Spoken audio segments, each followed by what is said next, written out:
आइए, कल चलिए आपकी क्लास में ले पाया था क्योंकि मेरी तबीयत थोड़ी सी डाउन थी, तो आज मैं सही हूँ एकदम और आइए आपकी क्लास में ले रहा हूँ। आज आपकी हेडिंग है टॉमसन का परमाणु मॉडल। टॉमसन का परमाणु मॉडल क्या है देखिए।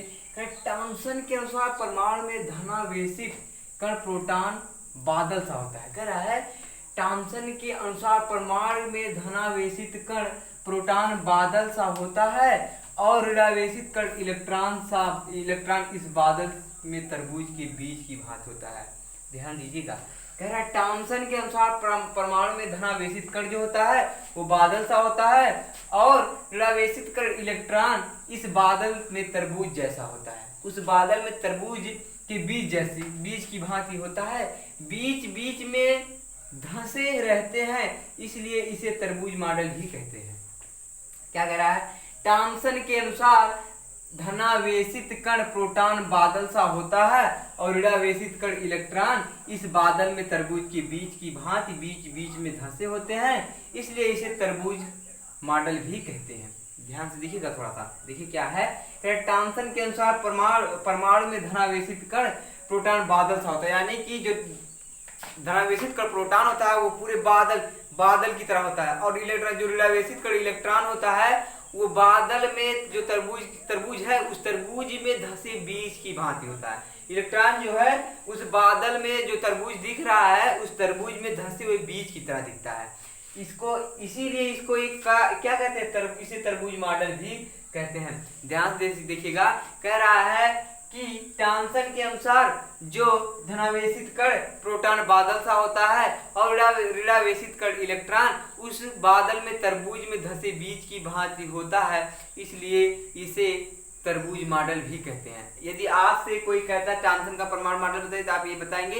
यदि कोई कहता है भैया बताइए तरबूज मॉडल किसे कहते हैं, तो आप ये बताएंगे, यही बताएंगे कि मेरे भाई मेरे दोस्त जो तरबूज मॉडल होता है उसे कहते हैं कि जो टॉमसन के अनुसार परमाणु में धनावेशित कण जो बादल के अनुसार होता है, बादल मतलब बहुत बड़ा होता है, बादल के अनुसार होता है, और जो ऋणावेशित कण बादल के अनुसार बादल सा होता है और ऋणावेशित कण उस बादल में तरबूज के बीज की भांति धंसा होता है। उस बादल में तरबूज की बीज की भांति धंसा होता है और इसीलिए इसे हम क्या कहते हैं, तरबूज मॉडल भी कहते हैं। क्यों कहते हैं, क्योंकि जो इलेक्ट्रॉन के कण होते हैं बादल में तरबूज की बीज की तरह उसमें धंसे होते हैं, इसीलिए हम उसे क्या कहते हैं, तरबूज मॉडल भी कहते हैं। क्यों कहते हैं तरबूज मॉडल, आप लोग ध्यान दीजिए। कह रहा है कि टॉमसन के अनुसार परमाणु में धनावेशित कण प्रोटॉन बादल के अनुसार होता है, ऋणावेशित कण इलेक्ट्रॉन में बादल में तरबूज के बीज की भांति धंसा होता है, बीच बीच में धंसे होते हैं, इसलिए इसे तरबूज मॉडल भी कहते हैं। आपकी अगली हेडिंग है रदरफोर्ड के अल्फा किरण का प्रयोग के निष्कर्ष। कह रहा है हेडिंग क्या है, रदरफोर्ड के अल्फा प्रकीर्णन प्रयोग के निष्कर्ष। रदरफोर्ड के अल्फा प्रकीर्णन के प्रयोग का निष्कर्ष हेडिंग है आपका। देखिए क्या कह रहा है, रदरफोर्ड के अल्फा प्रकीर्णन प्रयोग से परमाणु के संबंध में निम्न निष्कर्ष निकाले। रदरफोर्ड जो थे कहे कि भैया मेरे भाई जो रदरफोर्ड के अल्फा प्रकीर्णन प्रयोग से परमाणु के संबंध में निम्न निष्कर्ष निकाले। रदरफोर्ड ने बताया कि इसके निम्न निष्कर्ष होते हैं, हम चलिए उसको बताते हैं जो इन्होंने निष्कर्ष बताया। कह रहे हैं परमाणु का अधिकांश भाग खोखला होता है। क्या कह रहे हैं, जो परमाणु का अधिकांश भाग होता है वो कैसा होता है, खोखला होता है। फिर क्या कह रहे हैं, परमाणु का संपूर्ण धनावेश एक अत्यंत सूक्ष्म स्थान से केंद्रित रहता है जिसे नाभिक कहते हैं। ध्यान दीजिएगा, ये पॉइंट आपका इंपॉर्टेंट है, ये वाला इंपॉर्टेंट है ये पॉइंट। कह रहा है परमाणु का संपूर्ण धनावेशित एक अत्यंत सूक्ष्म स्थान में केंद्रित रहता है जिसे हम नाभिक कहते हैं। आपसे अगर नाभिक की कोई परिभाषा पूछता है तो आप बताएंगे परमाणु का संपूर्ण धनावेशित कण, यहाँ पे कण लिख लेंगे, कण एक अत्यंत सूक्ष्म स्थान में केंद्रित रहता है जिसे नाभिक कहते हैं। क्या कहते हैं, जिसे हम नाभिक कहते हैं। एक बार ध्यान दीजिएगा, कह रहा है परमाणु का संपूर्ण धनावेशित कण एक अत्यंत सूक्ष्म स्थान में केंद्रित रहता है जिसे हम नाभिक कहते हैं। और इसका पहला क्या है, परमाणु का अधिकांश भाग खोखला होता है। ये कहने का मतलब ये याद से पूछ लेता है कि रदरफोर्ड के अल्फा किरण का प्रयोग का निष्कर्ष बताएंगे। तो बता देंगे आप लोग कि इसके निम्न निष्कर्ष नंबर 1 क्या, परमाणु का अधिकांश भाग खोखला होता है। जो परमाणु का अधिकांश भाग होता है वो खोखला होता है। नंबर 2 क्या है, परमाणु का संपूर्ण धनावेश कण एक अत्यंत सूक्ष्म स्थान में केंद्रित रहता है, जिसे हम क्या कहते हैं, नाभिक कहते हैं। जिसे हम क्या कहते हैं, नाभिक कहते हैं। ध्यान दीजिए, कह रहा है कि रदरफोर्ड के अल्फा प्रकीर्णन प्रयोग के निष्कर्ष। तो आप बताएंगे रदरफोर्ड ने अल्फा प्रकीर्णन प्रयोग के परमाणु के संबंध में निम्न निष्कर्ष निकाले। नंबर 1 क्या है, परमाणु का अधिकांश भाग खोखला होता है। परमाणु का संपूर्ण धनावेश कण एक अत्यंत सूक्ष्म स्थान में केंद्रित रहता है, जिसे हम नाभिक कहते हैं। हाँ, ये जैसे ये होता है, एक आपका ये कोश है, इसी नाभिक में जो धनावेशित कण होते हैं इसी चक्कर लगाते हैं, स्थित रहते हैं इसी में। ये धनावेश, ये नाभिक है आपका, इसी में जो रहते हैं क्या है, इसी में चक्कर लगाते हैं। और जो इलेक्ट्रॉन होता है, इलेक्ट्रॉन उसके बाहरी कोश में चक्कर लगाता है। और जैसे कहने मतलब है, जो परमाणु का जो धनावेशित कण रहेगा वो नाभिक में स्थित रहेगा छोटे छोटे बिंदुओं के अनुसार। और जो इलेक्ट्रॉन है, अगर आप पूछते हैं इलेक्ट्रॉन कहाँ रहता है तो आप बताएंगे इलेक्ट्रॉन, भैया बताएंगे आप लोग, अरे मेरे भाई इलेक्ट्रॉन जो होता है वो नाभिक के चारों ओर गोलवा में चक्कर न लगाता है, घूमता है ना गोल गोल, यही न घूमता है। जिसे आपका ये आपका कोश है, इसका ये नाभिक है, और इसी में आपका इलेक्ट्रॉन टहलेगा। ये आपका कोशवा न है, इसी में इलेक्ट्रॉन जो है धनावेशित कण जो इलेक्ट्रॉन होता है इसी में चारों तरफ क्या होता है, घूमता रहता है। और जो धनावेशित कण होते हैं ये नाभिक के चारों ओर चक्कर लगाते हैं। ठीक है, क्लियर। चले आगे, चलिए। कह रहा है अगली हेडिंग है बोर का परमाणु मॉडल। बोर का परमाणु मॉडल क्या है, कह रहा है सन 1913 में बोर के प्लांक के क्वांटम सिद्धांत के अनुसार रदरफोर्ड के परमाणु मॉडल के दोषों को दूर करते हुए एक मॉडल प्रस्तुत किया, जिसे बोर का परमाणु मॉडल कहते हैं। क्या है, एक बार ध्यान दीजिएगा। कह रहा है बोर का परमाणु मॉडल क्या है, ये आप याद रखेंगे, ये चीज है जो इसको याद रखेंगे। सन 1913 में बोर के प्लांक के क्वांटम सिद्धांत के अनुसार रदरफोर्ड के परमाणु मॉडल के दोषों को दूर करते हुए एक मॉडल प्रस्तुत किया, जिसे बोर का परमाणु मॉडल हम कहते हैं। बोर का परमाणु मॉडल क्या है, कह रहे हैं सन 1913 ईस्वी में प्लांक क्वांटम सिद्धांत के अनुसार रदरफोर्ड के परमाणु मॉडल के दोषों को दूर करते हुए उन्होंने एक मॉडल प्रस्तुत किया, जिसे हम बोर का परमाणु मॉडल कहते हैं। कह रहा है कि जो ये रदरफोर्ड ने परमाणु मॉडल आपका दिया था, ये रदरफोर्ड जो थे इन्होंने जो परमाणु मॉडल दिया था उसमें कुछ दोष थे, तो बोरबरी ने क्या किया, उसको दूर करते हुए बताया कि ये थोड़ा सा इसमें मिसिंग है, हम इसका संशोधन कर दे रहे हैं। और इसका दूसरा नाम बताया कि इसका नाम क्या रहेगा, बोर का परमाणु मॉडल। थोड़ा सा उसको रदरफोर्ड वाले मॉडल को संशोधित कर दिए और उसको दूर करते हुए मॉडल प्रस्तुत किया, जिसे हम कहते हैं बोरबरी का परमाणु मॉडल। एक बात है, केमिस्ट्री में जितने भी वैज्ञानिक है, केमिस्ट्री या फिजिक्स में अगर थोड़ी से उसमें उन्हें संशय लगी तो उसका वो संशोधन कर देंगे। और जो वैज्ञानिक सब कुछ किया रहता है, बेचारा वो खोजा रहता है, इतनी मेहनत किया रहता है, उसे कुछ नहीं मिलता है, उसके नाम के आगे लग जाता है इसके बोर के परमाणु मॉडल में संशोधन, वो क्या नाम, रदरफोर्ड के परमाणु मॉडल में संशोधन हो गया।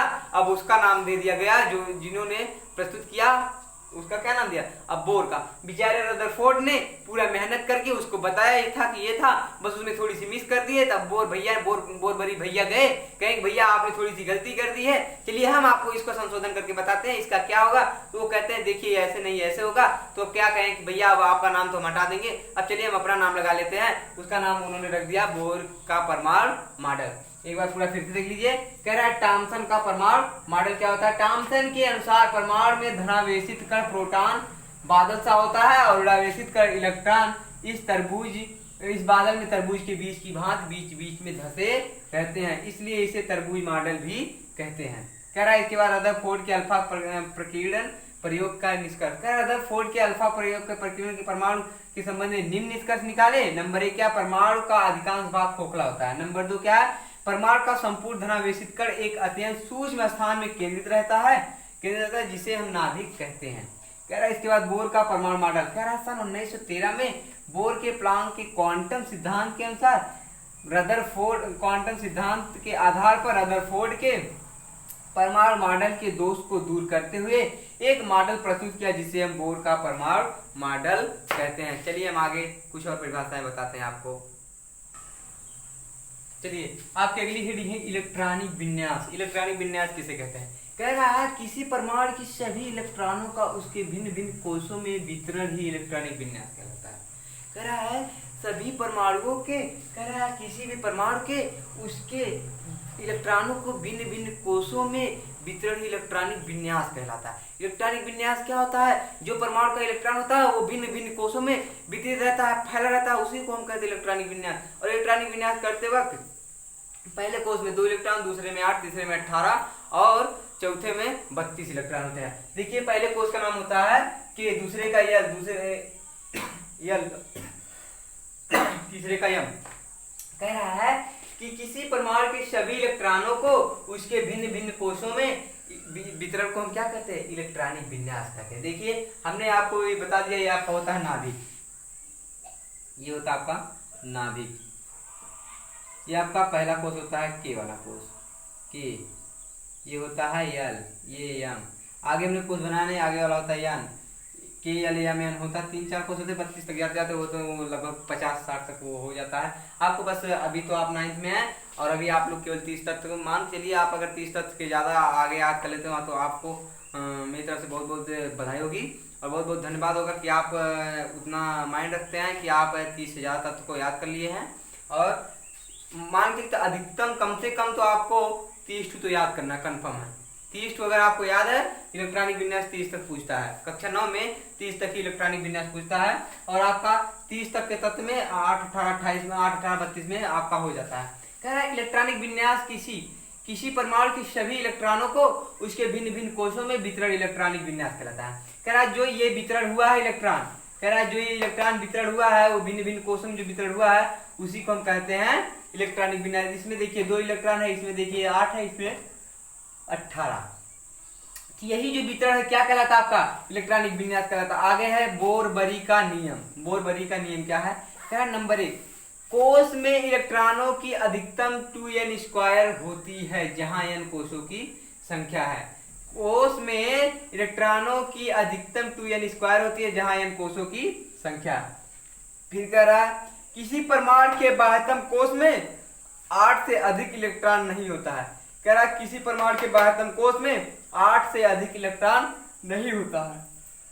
फिर कह रहा है बाह्यतम कोष में 2 से अधिक तथा पहले कोष में 9 से अधिक नहीं होते। यानी कि जो बाह्यतम कोष होता है 2 से अधिक नहीं हो सकता और पहले वाले कोष में 9 से अधिक नहीं होता। जैसे इसमें 8 हो गया, अगले कोष में जाना शुरू हो जाएगा, तो जब इसमें 8 पूरा हो गया तो इसमें जाना शुरू हो जाएगा, फिर पुनः इसके बाद अगले कोष में जाना शुरू हो जाएगा, उसमें 2 तक जाएगा, पुनः तब इसमें 9, फिर 10, फिर 18 तक जाएगा, तब इसमें जब पूरा ओवर हो जाएगा इसके बाद तब अगले कोष में भरना शुरू होगा। वही कह रहा है कि बाह्यतम कोष में 2 से अधिक तथा इसमें पहले कोष में 9 से अधिक इलेक्ट्रॉन नहीं रह सकते जब तक अंदर के सभी कोष नियमानुसार पूर्ण हो जाए। जो यानी कि तब तक ये पूरा कोष आगे नहीं भराएगा, 9 इलेक्ट्रॉन से आगे नहीं जाएगा जब तक कि अंदर जो कोष रहता है, जैसे आपका इसमें मान लीजिए 8 इलेक्ट्रॉन पूरा हो गया, इसके बाद अगले में जाना होगा, 8 इलेक्ट्रॉन पूरा, इसमें 8 पूरा हो जाएगा, फिर पुनः अगले में जाना शुरू हो जाएगा, तो इसमें 2 तक जाएगा, अगले वाले में 2 तक जाने के बाद फिर इसमें 9, 10, 11, 12, 13, 14, 15, 16, 17, 18 तक पूरा होगा, तब अगले कोष में 2 से आगे भरना शुरू होगा। वही कह रहा है कि जो है बाह्यतम कोष में 2 से अधिक इलेक्ट्रॉन तथा इससे पहले वाले कोष में 9 से अधिक इलेक्ट्रॉन नहीं रह सकते जब तक कि अंदर के सभी कोष नियमानुसार पूरा नहीं हो जाते। इलेक्ट्रॉनिक विन्यास किसे कहते हैं? फिर से देख लीजिए, किसी परमाणु के सभी इलेक्ट्रॉनों को उसके भिन्न भिन्न कोषों में वितरण इलेक्ट्रॉन को इलेक्ट्रॉनिक विन्यास कहते हैं। पहले कोष में होता है 2 इलेक्ट्रॉन, के वाले में 2 और यल वाले में 8, यम वाले में 18। कह रहा बोर-बरी का नियम, कह रहा कोषों में इलेक्ट्रॉनों की अधिकतम 2n² होती है जहां n कोषों की संख्या है। फिर कह रहा है किसी परमाणु के बाह्यतम कोष में 8 से अधिक इलेक्ट्रॉन नहीं होते। कह रहा किसी परमाणु के बाह्यतम कोष में 8 से अधिक इलेक्ट्रॉन नहीं होते। बाह्य कोष में 2 से अधिक तथा पहले कोष में 9 से अधिक इलेक्ट्रॉन नहीं रह सकते जब तक कि अंदर के सभी कोष पूर्ण रूप से भर न जाए। हाँ, आपको हमने बताया ना कि जब तक के सभी कोष, अगर इसमें है जैसे 8 इलेक्ट्रॉन पूरा हो गया, इसके बाद इसमें जाना शुरू हो जाएगा, 2 तक जाएगा, पुनः इसके 8 तक जाएगा, पुनः इसके बाद जो 9वां इलेक्ट्रॉन रहेगा नहीं, इसके बाद अगले में जाएगा 2 तक इसमें जाएगा, फिर इसमें 9 10 11 12 पूरा 18, जब तक कोई भर नहीं जाएगा तब तक अगले कोर्स में जाना नहीं जाएगा नहीं। और यही आपका आज का वीडियो ये आपका खत्म होता है। मिलते हैं आपसे अगले वीडियो में। अगर वीडियो पसंद आया तो लाइक शेयर कमेंट, चैनल को सब्सक्राइब और बगल में बेल आइकन प्रेस कर लीजिएगा, ताकि जब भी मैं ऑनलाइन और वीडियो अपलोड करूँ सबसे पहले आपको मिले।